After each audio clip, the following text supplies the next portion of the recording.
mengatakan bahwa adanya TKP baru menurut Priyo, bahwa TKP baru itu adalah toko. Kalau benar itu TKP harusnya steril, kan begitu. Yang utama TKP itu steril. Kalau TKP itu sudah kacau, diacak-acak oleh siapapun, itu nggak steril, sulit. Ketika olah TKP, justru TKP-nya yang kacau. Nah, tanggal 11 itu didobrak. Kalau didobrak, orang kan kelihatan tuh orang keluar masuk tuh. Ketika orang keluar masuk, ini menunjukkan ya Tony di dalam sidang itu menunjukkan bahwa ini TKP yang dimaksud adalah TKP kedua itu yang disampaikan oleh Priyo. Tapi nyatanya TKP ini sudah dibuka oleh orang lain dan tidak menemukan apapun di situ. Kenapa tiba-tiba muncul berita tujuh tempat bercak. Padahal kalau saya sudah perlihatkan tadi palu godam itu, kalau itu kena kepala, itu bukan bercak darah, bukan. Harusnya itu banjir darah. Nyatanya tidak ditemukan.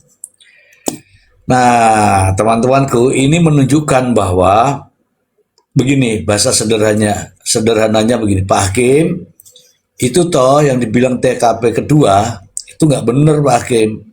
Buktinya tuh TKP begitu, bagus. Oke ya teman-temanku ya, inilah yang saya katakan blunder.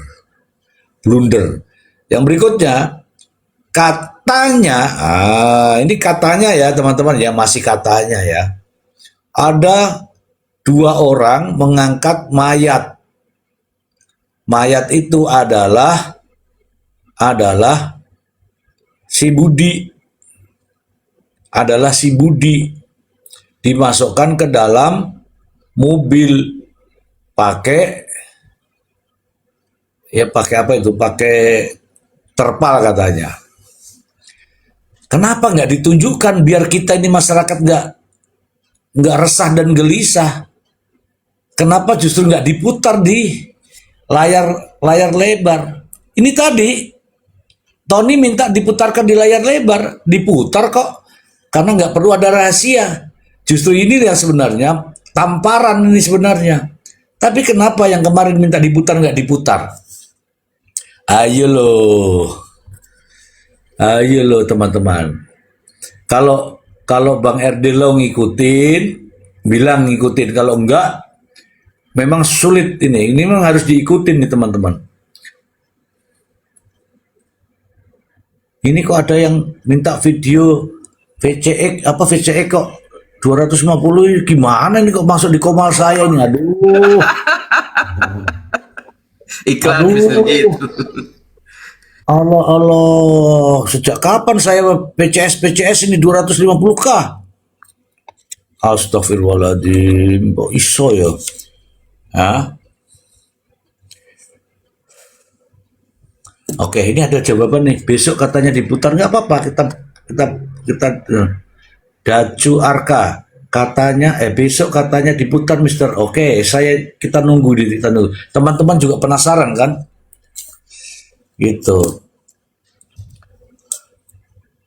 Nah, Bang Erdelo, saya kasih tahu nih Bang Erdelo tadi dalam pernyataan terdakwa tidak membenarkan kesaksian Priyo yang sebelumnya. Jadi pada intinya Ririn masih konsisten mempertahankan pendapatnya. Begitu Bang Erdelo, silakan.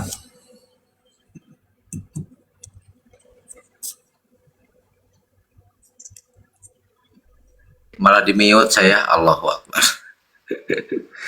Ya, Mr. Ji, tadi saya lihat terlintas ada pici itu jadi buyar ini ya konsentrasi. Nggak apa-apa, saya mau nanggapin tadi tentang ini ya.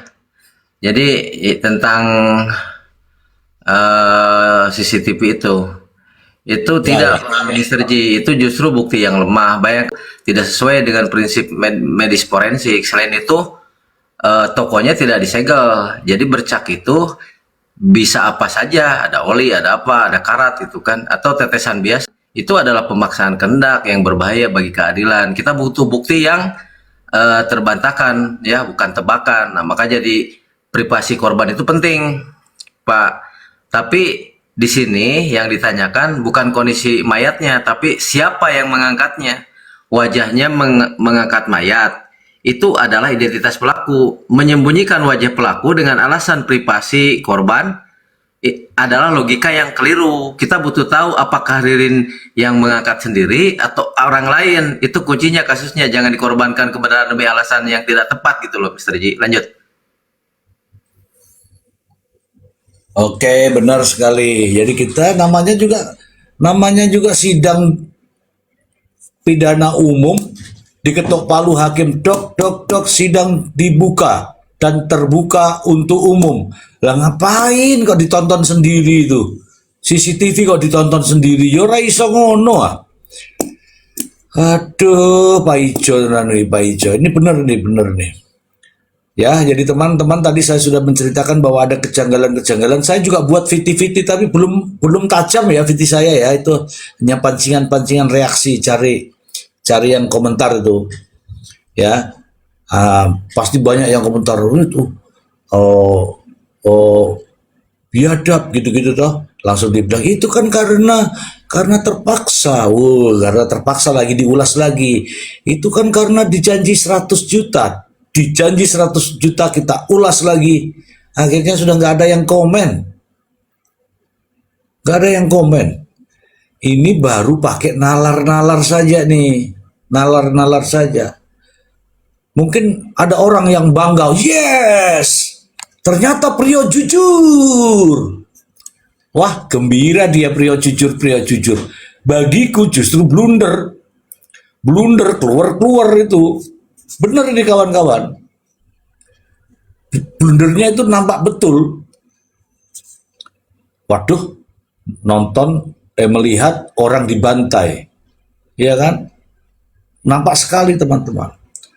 Nah, ada lagi. Itu kan karena dijanji. Dijanji 100 juta. Wah, kalau 100 juta kemudian mau, berarti sepakat lagi tuh. Wah, gawat lagi tuh. Saya langsung bilang ini sutradaranya kurang keren. Silakan, Bang Don. Bang Don. Hadir, sampai ketiduran. Ya, Bang Don. Aku bersin nih. Iya, makanya apa? Benar sih. Jadi saya sih penasaran besok itu. Tapi gini Mr. Ji ya, tadi terkait TV. Nah, benar itu, saya juga sempat tonton VT-nya, karena memang sebelum sidang tadi itu, kemarin Pak Tony juga bilang, saya akan minta bukakan semua tuh CCTV-nya, biar Ririn juga ingat, gitu. Kemudian kita bisa respon dan seterusnya. Nah, tadi itu nggak dibuka, karena alasan kan memang masih penyidik tuh. Nah, kemarin itu kan memang CCTV yang ditampilkan hanya di laptop, diperlihatkan ke hakim itu, yang nggak di layar besar, itu kan memang belum diuji forensik, Ya. Nah, alasan JPU tadi itu juga, jadi dalam proses uji forensik, biar masuk ke dalam daftar barang bukti, nggak hanya 3 itu saja, nggak hanya di hotel, nggak hanya di Briling, nggak hanya yang di depan menyorot rumah Haji Sahroni. Nah, alasannya itu. Nah, besok kami buka semua majelis gitu. Nah, makanya besok ini penting gitu. Kita bisa lihat semua lah. Dan harusnya tidak terpotong sama sekali gitu ya. Kalau ada potong ya malah jangan lagi timbul. Dan saya sih harapannya yang CCTV terkait mengangkut diduga jenazahnya Budi itu ditampilkan tuh. Ya toh, kemudian Priyo lihat, kemudian lawyernya Priyo, Bang Tony respon gitu ya, nanya. Karena sampai tadi itu yang saya amati, Ririn tuh belum ada bantahan terkait CCTV itu, terkait motor dan seterusnya. adalah jawabannya gitu. Nah kalau besok itu ditampilkan, kemudian menurut JPU, oh ini kamu nih sama Brio lagi ngangkut jenazah, Ririn di depan gitu sama jenazah Budi, terus Brio-nya di baknya dan seterusnya gitu. Nah pengen saya tuh kalau itu ditampilkan, kemudian Ririnnya ngerespon, apakah dia bantah, enggak Pak itu CCTV bohong itu, misalkan gitu ya, saya nggak pernah merasa ada di situ gitu ya. Nah itu kan seru lagi, nah kita tinggal menilai tuh. Nah, tapi kalau seandainya besok benar misalkan ditampilkan, tapi kayak kemarin lagi misalkan ditampilkan cuma di laptop gitu ya, ya kita susah juga ngawang-ngawang juga nilainya jadinya gitu kan. Nah saya sih harapannya besok itu sudah tampil di layar lebar tuh di belakang itu gitu. Nah kita bisa analisa lagi kayak misalkan tadi Bung Mimbar dia menganalisa yang diduga sosok bukan Rio, bukan Riri, bukan Rio, bukan Ririn gitu ya, diduga Joko, kemudian diperterang. Saya sempat ada juga tadi itu di komalnya Bung Mimbar, katanya dia dapat dari temannya di luar negeri. Oh ya bahasanya inilah ya cuman memperjelas ini doang nggak bisa ya, sekelas aparat dan seterusnya ya. Tapi lumayan ini juga saya sih banyak diem aja ya, cuman ya kejanggalan itu kan ya jadi pertanyaan besar bagi kita gitu. Cuman saya sih sampai sekarang sih berusaha untuk nggak condong kemana-mana sih. Saya berusaha untuk ya berada di posisi yang ingin kebenaran ini terungkap dan pelaku yang benar-benar pelaku itu harus menanggung hukuman yang setimpal gitu ya. Jangan sampai juga nggak kalah biadab kita. Kalau kita tahu ini kejadian yang sangat biadab, cuman nggak kalah biadab juga kita kalau kita salah menetapkan pelaku. Nah itu penting digaris bawah itu. Nah jadi harapan saya sih ya para penegak hukum dari penyidik, JPU sampai ke hakim nanti ini kan golongnya di hakim nih ya, kita berdoa lah sama penetapannya itu benar-benar adil ya dan berkeadilan, jadi puas semua. Walaupun benar kemarin sih sempat Prof. Emran sampaikan apapun putusan hakim pasti tidak membuat puas semua orang gitu ya, ada yang puas ada yang tidak, itu biasa sih ya. Cuman kalau untuk yang nanggung dosa kalau dia salah ngetok ya hakim bukan kita, maksudnya kita di sini diskusi dan seterusnya gitu ya. Itu sih. Baik. Bang Don dengar kan ada viti-viti lewat tuh hakim tuh bertanya betul itu kepada saksi yang katanya tahu tentang CCTV itu. Ada kata-kata yang sering juga kita bahas di sini. Itu CCTV kan indirect evidence yang harus begini gitu. Kemudian itu CCTV kan harus di digital forensik. Itu nampaknya Pak Hakim di sana juga sering nonton di komal kita itu.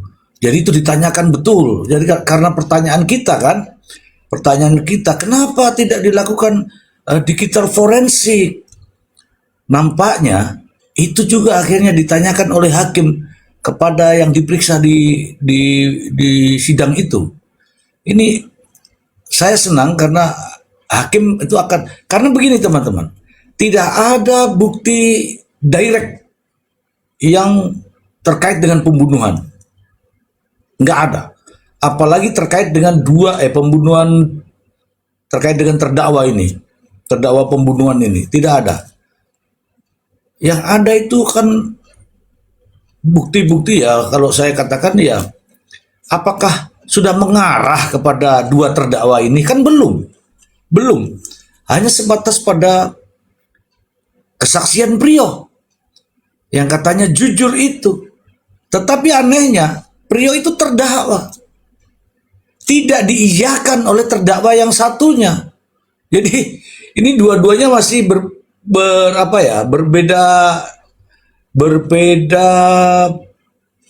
berbeda kesaksian ini, Bang Don.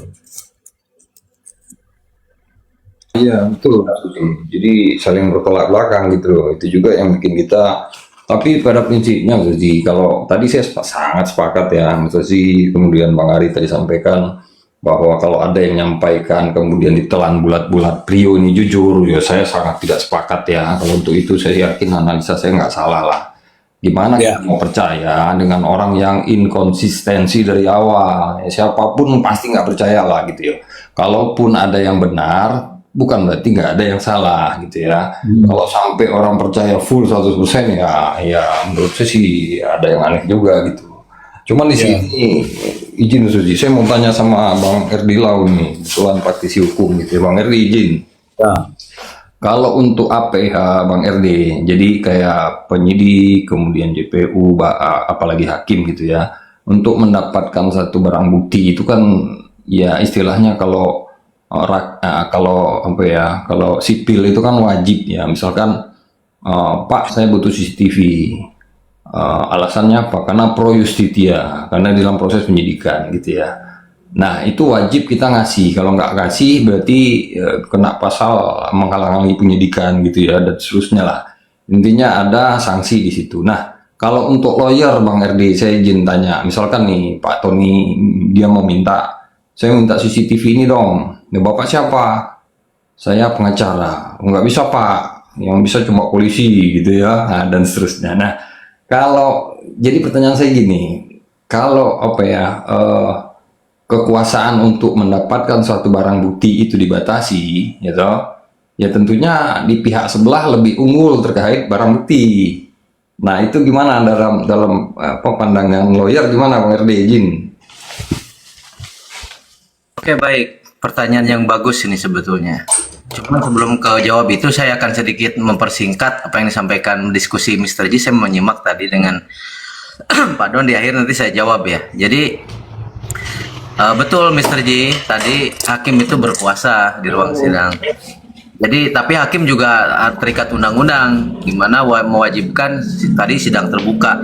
Jika hakim melarang pemutaran kunci di layar umum tanpa alasan, hakim seperti maka dia menyalahgunakan wewenang. Rakyat berhak tahu siapa yang mengangkat mayat itu. Jangan biarkan kekuasaan hakim menutupi fakta yang harus terlihat, bukan hanya terdengar, kan begitu. Nah justru karena jawaban di omongan sidang yang tercatat dalam berita acara itu, maka itu harus diselidiki. Tidak bisa dibiarkan begitu saja. Jika ada tersangka pembunuhan mengaku karena diberi 100 juta, maka itu bukan pengakuan, itu transaksi. Dan transaksi itu ilegal. Hakim wajib memerintahkan penyidik atas isu ini, jangan biarkan hukum dijual belikan di ruang sidang. Itu penghinaan bagi bangsa Indonesia. Nah terus, kepada majelis hakim, ya kita teruslah krisis, jangan mudah puas dengan jawaban iya atau tidak, dan saksi JPU gali lebih dalam, karena di balik setiap piksel CCTV ada nyawa manusia yang dipertaruhkan dalam kebebasan hukuman mati ini. Jadi kepada netizen kita dukung ya apa yang disampaikan oleh Mr. Ji itu, karena hakim yang diam saja adalah hakim yang malas, hakim yang bertanya hanya hakim yang peduli pada kebenaran ya. Jadi sikat saja, hakim itu penentu akhir. Jika hakim sudah sadar bahwa CCTV itu direct evidence yang butuh forensik, maka beban pembuktian itu kembali kepada JPU. Jika JPU tidak bisa membuktikan keaslian CCTV secara ilmiah, maka hakim wajib menegaskan terdakwa dari membebaskan maksudnya melepaskan ya terdakwa dari tuduhan yang berbasis CCTV tersebut. Ini momen krusial, kita dukunglah hakim. Nah, langsung saya menjawab apa yang dipertanyakan oleh saudara kita ya, Mr. Don ya. Jadi gini, mengapa advokat tidak bisa meminta barang bukti secara sepihak? Ya, perbedaan statusnya, penyidik adalah pemilik sementara bukti, ya kan? Jadi berdasarkan KUHP, saudaraku, penyidik memiliki kewenangan penuh untuk mengumpulkan, menyita, mengamankan barang bukti demi kepentingan penyidik atau pro justia. Jika mereka menolak memberikan bukti kepada pihak lain yang berwenang, misalkan JPU atau misalkan JPU meminta ke polisi, itu dianggap menghalangi penyidikan, betul. Maka advokat bukanlah penyidik, advokat adalah penasihat hukum dan pembela. Oleh karena itu advokat tidak memiliki kewenangan untuk menyita, untuk meminta, menyerahkan bukti secara sepihak maksudnya ya. Nah, untuk Pak Tony datang ke polsek bertanya atau ke penyidik gitu kan. Saya pengacara, berikan CCTV aslinya. Polisi berhak untuk menerima karena itu melanggar prosedur rantai bukti atau case study kan gitu. Nah, cara legal advokat mengakses melalui mekanisme sidang. Jika bagaimana Pak Tony mendapatkan CCTV tersebut? Bukan dengan memintanya langsung kepada penyidik di luar sidang, tapi melalui mekanisme persidangan. Dalam sidang, advokat memiliki hak satu, meminta pemutaran bukti, meminta majelis untuk memerintahkan JPU penyidik untuk memutar CCTV di persidangan. Kedua, memeriksa bukti. Setelah diputar, advokat berhak memeriksa keasliannya, durasi, dan isi rekaman tersebut. Ketiga, mengajukan saksi ahli, meminta ahli forensik digital untuk menganalisa CCTV tersebut di depan hakim. Yang keempat, meminta salinan data batas tertentu dalam praktik terbaik dalam bukti diajukan ke pengadilan. Advokat biasanya diperkenankan membuat salinan atau meminta salinan untuk keperluan pembelaan atas izin ketua majelis tentunya. Jadi kata-kata saya terakhir untuk yang yang dipertanyakan sama saudara kita ya. Banyak yang bertanya, kenapa Pak Tony tidak ambil aja CCTV-nya? Jawabannya sederhana. Karena hukum acara pidana di Indonesia tidak memberikan kewenangan itu kepada pengacara. Pengacara bukan polisi, kita bukan polisi, tapi pengacara punya senjata yang lebih kuat. Sidang pengadilan disinilah tepatnya Pak Tony meminta hakim memerintahkan jaksa menampilkan CCTV. Jika jaksa bilang masih di penyidik, maka hakim harus menegur jaksa. Karena tanpa CCTV itu jaksa tidak bisa membuktikan dakwaan. Jadi jangan salahkan Pak Tony karena tidak bisa mengambil paksa. Salahkan sistem jika jaksa tidak membawa bukti ke hadapan hakim. Keadilan itu harus dicari di ruang sidang agar terang benderangnya suatu peristiwa hukum. Mungkin itu Bang Don jawaban dari saya. Bang Rudi, paham, saya paham. Maksudnya gini, jadi kewenangan lawyer berarti jauh di bawah kewenangan penyidik gitu ya. Maksudnya gini, ketika ada satu case gitu ya, sudah dikumpulkan nih alat bukti, sekarang kan ada 8 tuh di Kuah Baru. Nah semua itu muaranya dari penyidik gitu ya. Kemudian alat bukti tersebutlah yang diserahkan dalam bentuk berkas P21 ke JPU. Nah ketika ada kejanggalan misalkan yang diterima atau yang dirasa lawyer terhadap kliennya, misalkan ada ketidakadilan yang dirasa gitu ya, kayak sekarang di posisi Pak Tony gitu. Nah kemudian Pak Tony menggali sendiri nih, menggali kayak kemarin tuh Pak Tony kan banyak lah kita lihat beliau sampai ke Cikarang, jalan-jalan ke kosan yang diduga ya Ahmad Yani pernah di situ dan seterusnya. Nah itu kan di luar yang pernah dilakukan oleh penyidik. Penyidik kan nggak pernah melakukan itu. Jadi Pak Tony jalan sendiri ke sini. Nah dalam perjalanan itu tentunya Pak Tony ada kendala karena beliau bukan polisi gitu Pak RD. Misalkan dia datang ke kosan ada Mbak Yayah apa siapa tuh yang di Cikarang di tahun 2025, Mbak Yayah ini ngerasa pernah melihat sosok yang juga Ahmad Yani gitu ya. Kemudian ada orang botak juga, entah Pak Dudu entah siapa. Nah Pak Tony datang ke Cikarang sebagai seorang lawyer, bukan sebagai seorang polisi. Nah, ketika Pak Tony datang, tentunya apa yang bisa didapatkan Pak Tony itu terbatas, gitu ya, Pak RD ya. Jadi karena terbatas, itu juga sedikit membuat membuat sulit untuk pembelaan, ya gitu deh. Intinya terkait kekuasaan seorang lawyer, Pak RD. Kalau di persidangan ya saya paham lah apa yang dimintakan oleh lawyer. Intinya yang bisa dipertanyakan, yang dimintakan oleh lawyer itu apa yang sudah dihadirkan saja yang ada di persidangan gitu. Kalau kayak tadi contohnya, kok nggak bisa menghadirkan, terus JPU bilang masih sama penyidik karena hakim minta, majelis minta harus dilengkapi dengan keabsahan, yaitu digital forensiknya. Ini belum bisa kami terima nih, lengkapi dulu ya. Nah itu besok rencananya itu Kang RD. Nah, besok rencananya mudah-mudahan itu terbuka semua. Nah yang saya pertanyakan di sini itu tadi terkait kewenangannya ini gitu loh. Kan namanya lawyer kan ingin membela dengan bukti-bukti yang kuat gitu ya. Karena kan selama ini yang Ririn itu selalu nyebut 4 nama orang nih. Nah sedangkan itu nggak ada di surat dakwaan. Nah karena Pak Tony yakin, nah dia gerak sendiri. Nah, hanya pergerakan seorang Pak Tony dengan seorang penyidik kan beda. Nah, itu maksud saya. Nah, gimana Kang Rede? Silakan. Oke, baik. Saya tadi apa namanya? Sebetulnya korelasinya apa yang saya sampaikan tadi udah mewakili sebetulnya. Tapi kan saudaraku ingin mempertegas ya kan. Nah, jadi untuk pendapat saya terkait yang dipertanyakan, jadi secara berwenang betul Pak polisi punya otot hukum ya kan, advokat hanya punya argumen. Tapi justru di situ letak dramanya ketika advokat seperti Pak Tony RM bisa menemukan kejanggalan kecil di Cikarang dengan tangan terikat, itu tandanya bahaya bagi dakwaan JPU. Itu artinya jika advokat saja bisa menemukan celah ya kan, betapa rapuhnya konstruksi dakwaan yang dibangun oleh polisi. Nah, udah jaksa gitu kan, polisi yang punya kuasa penuh mestinya kan gitu, harusnya paham ya kan. Nah, 4 nama hantu yang menghantui dakwaan, jadi 4 nama hantu dakwaan yang menghantui dakwaan itu kan. Nah, di sini kita harus menyoroti keanehan nama yang muncul di sidang ya kan, tapi tidak ada di dakwaan kan gitu. Jadi teman-teman, anomali hukum yang paling mencurigakan di persidangan terdakwa Ririn dan Prio secara konsisten menyebut nama 4 orang tadi ya, Amaniani, Hari, Joko, dan Yoga, atau inisial yang terkait lah. Mereka hanya menyebut nama itu sebagai pihak yang terlibat, baik sebagai otak penyedia alat, saksi kunci. Namun coba cek surat dakwaan JPU, tidak ada satupun dari 4 nama itu di dakwaan. Bahkan tidak ada penjelasan mengapa mereka tidak diselidiki. Itu menciptakan pertanyaan besar, apakah polisi sengaja mengabaikan mereka, atau apakah nama-nama itu kunci jika dibuka akan meruntuhkan versi resmi kepolisian.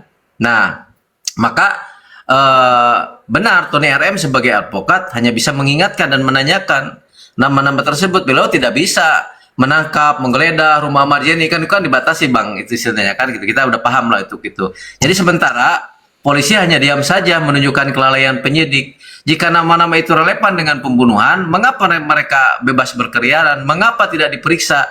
Itu bukan lagi soal pembelaan, tapi soal kegagalan negara dalam mengusut tuntas kasus ini. Nah, jadi begini, jika keempat nama itu terbukti, terlihat, maka dakwaan terhadap Ririn dan Prio sebagai pelaku tunggal atau otak utama bisa gugur. Mungkin mereka hanya eksekutor, atau bahkan korban fitnah dari sekelompok tersebut. Dengan tidak memasukkan nama-nama di dalam dakwaan, JPU seolah-olah ingin memotong kasus agar cepat selesai, padahal keadilan bagi 5 korban yang juga menuntut hak itu kan mengurus siapa saja yang terlibat, bukan hanya yang mudah ditangkap. Menyembunyikan peran 4 nama adalah bentuk ketidakadilan lagi, korban pun maupun terdakwa. Jadi untuk Kepala Kejaksaan Agung, Kapolri, ya saya cuma hanya menyampaikan jangan biarkan 4 nama hantu ini menjadi misteri. Selamanya panggil Amaniani, Herdi, Joko, Yoga, periksa mereka jika mereka bersih. Buktinya jika mereka terlibat, proses mereka jangan biarkan rakyat curiga bahwa ada orang di dalam atau kelompok kuat yang dilindungi oleh aparat. Keadilan tidak boleh selektif. Usut tuntas semua nama yang muncul di persidangan, karena selama nama-nama ini belum jelas, vonis terhadap Ririn dan Prio akan selalu diragukan. Buka mata, buka kasus, dan tegakkan hukum. Jangan tebang pilih. Nah, closing dari saya.